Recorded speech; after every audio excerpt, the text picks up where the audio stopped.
निरंजन जी, दोनों पार्टियों का पक्ष आपने सुना, इसके साथ ही पूरे देश के नेताओं का वर्जन आपने लगातार सुना ही होगा, क्योंकि लगातार इसमें बयान भी सामने आ रहे हैं, संवेदनाएं व्यक्त की जा रही हैं। आपको क्या लगता है कि क्या राज्य सरकार ने संवेदनशीलता के तहत इसमें आगे कार्रवाई बढ़ाई है, या आपको लगता है कि कुछ नजरअंदाज करने की कोशिश की जा रही है? क्योंकि अगर ऐसा ना होता तो डॉक्टर्स को रोड पे ना उतरना पड़ता। अगर डॉक्टर्स सड़कों पर हैं पूरे देश में, इसका मतलब है कि कुछ ना कुछ ऐसा नजरअंदाज अभी किया जा रहा है, कुछ ना कुछ ऐसा है जिसके चलते डॉक्टर्स को लग रहा है कि भाई सरकार हमको लेकर संवेदनशील नहीं है। आपको इस पूरे प्रकरण के बाद क्या कुछ नजर आता है?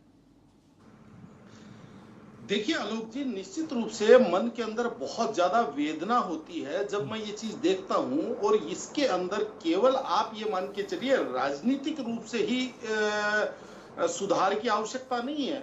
इसके अंदर सामाजिक रूप से हमारे जो बड़े बुजुर्ग हैं उनके तौर पे, और जो हमारा सामाजिक ताना बाना आज की तारीख में हमारा समाज कहाँ जा रहा। पहले बात तो मैं आपको बताऊं आलोक जी, सबसे बड़ी वेदना तो ये है कि जिस तरीके से हमारा जो राजनीतिक तंत्र बन चुका है, या जो राजनीतिक पार्टियां हैं वो सुविधा अनुसार अपनी राजनीति करते हैं। यानी कि मेरे स्टेट के अंदर बलात्कार हुआ, मैं इसकी लिपापोती करूंगा, उसकी पार्टी दूसरी पार्टी के स्टेट के अंदर कोई ऐसी घटना घटी तो वो बलात्कार बलात्कार है, मेरे वाला बलात्कार इतना भयंकर बलात्कार नहीं है। तो यानी कि कहने का तात्पर्य ये है कि तमाम राजनीतिक दलों को ऐसी चीजों को किसी भी वर्गीकरण के अंदर वर्गीकरण से बचना चाहिए। और रही बात वेदना जब ज्यादा होती है जब आप ये समझ लीजिए सत्तारूढ़ दल का कोई नेता उस चीज के अंदर संयुक्त लिप्त पाया जाए और उसके अंदर उसकी लिपापोती करने की कोशिश की जाए। क्योंकि ये पहले मैं इस बात पे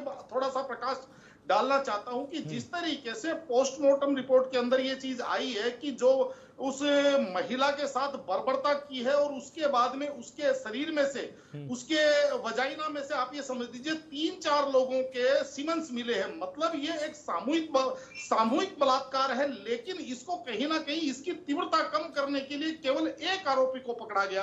तो सबसे पहले तो इन चीजों से सरकारों को बचना चाहिए, अपने राजनीतिक नफा नुकसान से ऊपर उठ करके सोचना चाहिए।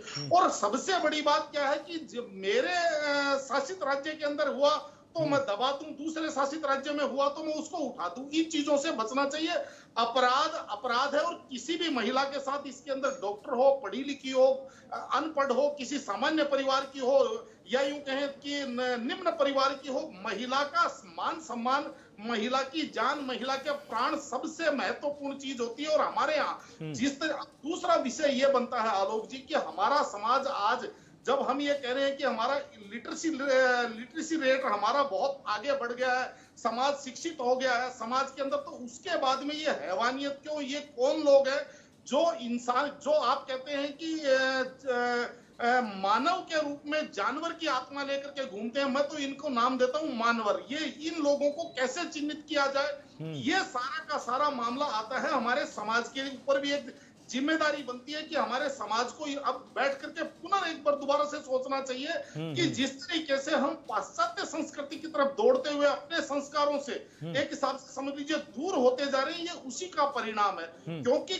कोई भी अपराध, आप ये समझ लीजिए, अपराध घटित होने से पहले आप किसी के बारे में अनुमान नहीं लगा सकते कि इस व्यक्ति के मन में क्या पल रहा है। तो इसका तो मेरी समझ में एक ही सबसे बड़ा उपाय है, और वो उपाय है कि जब हम सामाजिक रूप से इस चीज को देखें कि हमारे समाज में संस्कारों की क्या आज की तारीख में कितना महत्व है, कितने लोग संस्कारित होते हैं। क्योंकि आलोक जी, आपको ये चीज भी समझनी पड़ेगी कि संस्कार रहित शिक्षा जो है वो एक मशीन तो पैदा कर सकती है, मानव पैदा नहीं कर सकती। और हमारे यहाँ आज की तारीख में शिक्षित तो लोग हो रहे हैं, लेकिन संस्कारों से दूर जाते जा रहे हैं। एक समय था आलोक जी, मैं गांव की पृष्ठभूमि से आता हूं, एक समय था कि जब हमारे गांव की बारात दूसरे गांव में जाती थी शादी करने के लिए, तो इस गांव की जितनी भी बहन बेटियां दूसरे जिस गांव में बारात शादी करने जा रहे हैं वहां पे ब्याही हुई है, तो उनका पहले से डाटा निकाल करके लेके जाते थे। उनके यहाँ सबसे पहले उनको मिठाई पहुंचाते थे, उनको निमंत्रित करते थे। यानी कि किसी भी जाति की भी हो, किसी भी वर्ग की हो, हमारे ठीक है,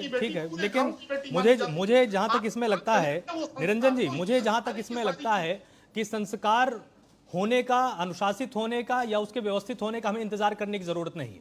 जो इंसान जैसा बर्ताव ही नहीं कर रहा है, उसके संस्कारों की उम्मीद हम क्यों करें? उसके लिए कठोर कानून है, उठाइए सीधे जेल में उसको डालिए और